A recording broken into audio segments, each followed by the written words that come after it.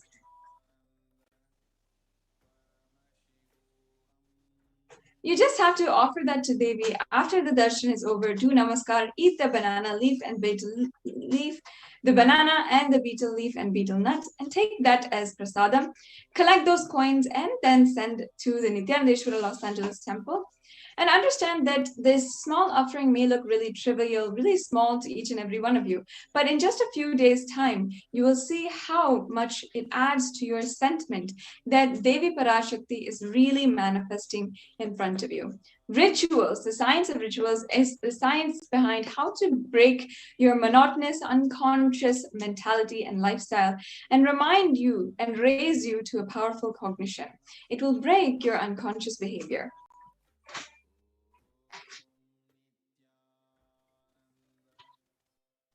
Now here is pictures of the tambulam, how to set up the tambulam. You can see that the offering is made in a plate with all of the offerings, and included here are a set of bangles and a vastram, which is also something that you can offer if you'd like.